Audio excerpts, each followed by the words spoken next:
Hey, this is Nate Ulrich with Marla Ridenauer and Steve Dorshik. We're here at First Energy Stadium where the Browns just won 27-19 against the Cincinnati Bengals. There's a ton of storylines and news coming out of this game and coming out of pregame and coming out of postgame.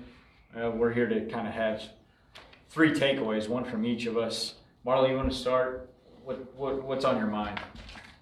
Well, obviously, I thought the pregame stuff was more dramatic than the game, but I mean, there were some, significant things about, Odell Beckham confirmed that he's had this hernia thing since training camp.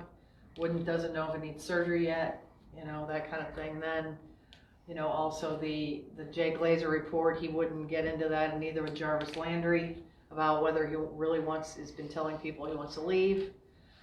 So obviously the Beckham stuff dominated the whole game, even, in fact, he only caught 2 passes again. So that just kind of lies like a cloud over the whole thing. It does. It's a lot of drama, and, I think that's one of the challenges that the Browns have here down the stretch. Not only do they have to win out to keep the playoff hopes flickering, but they got to, focus on what really matters. Keep the main thing, as the players like to say, or some of the coaches like to say. And with all this drama swirling and, reports that Odell Beckham Jr., well, the report specifically from Jay Glazer, that Odell Beckham Jr. has told opposing coaches and players this season, come get me out of here. And then Odell declines to comment. I thought for sure he would deny that after the game. There's a lot of drama. So, we hear outside noise all the time. They're going to have to figure out how to tune it out to finish strong the way they need to finish. And Freddie Kitchens, hey, it's more on his plate as a first-year head coach. Steve, what are you thinking? Well, Marlon, Nate, and George, I'm going to turn that a little bit into something we'll all agree is very pertinent. That is, we knew when we saw Myles Garrett conk Mason Rudolph over the head with a helmet a few weeks ago, we knew the world was going to change for the Browns.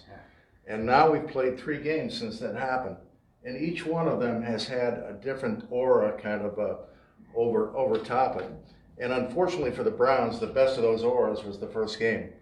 To me, they came off the Garrett incident looking exactly the way they needed to. They played a good game against Miami. Miami's a crappy team, sure, we all know that, and so forth. But I thought the Browns played a really nice game, and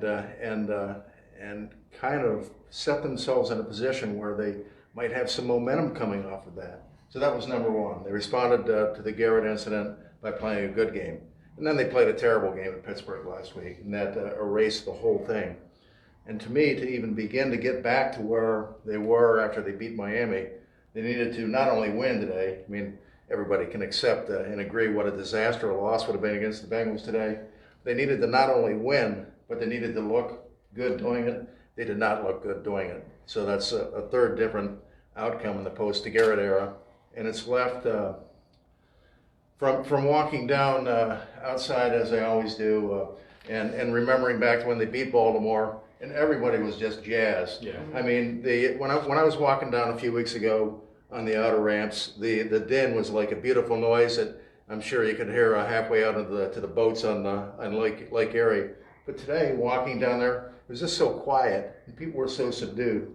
And I'm sure everybody was glad that the Browns won, but there was just no buzz at all. Yeah, there were no style points today. It was ugly. They won, but I agree with everything you're saying, Steve. And unless George has something to throw in here at us, I think we're going to wrap it up. Do I have anything? What about Baker's statement?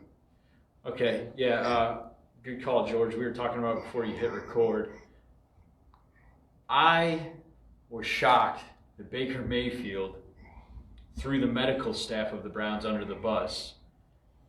He said after the game that Odell Beckham Jr.'s sports hernia wasn't handled correctly, that Beckham should have had surgery in training camp and missed a game or two instead of playing through it all season.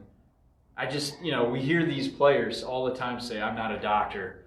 Yet he essentially played doctor today by knowing better than the doctors in this case.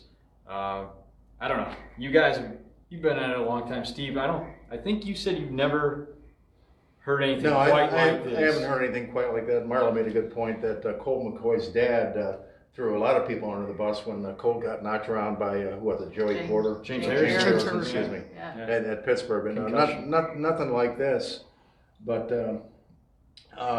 and this is going to have a lot of tentacles. What Mayfield said. I guess one of my takeaways, as we were talking about off camera a bit ago, was that Mayfield's intent, I think, was partly to say, I want Odell Beckham back on the team with me. So it was an odd way to say it. That's part of what he was saying. So that's how I make some sense out of it. Yeah, I think he's showing everyone, even at the cost of the team's medical staff, that he has Beckham's back. Very interesting, strategic move by Mayfield there. Thanks for watching, guys, and we will be covering all this moving forward. Thanks.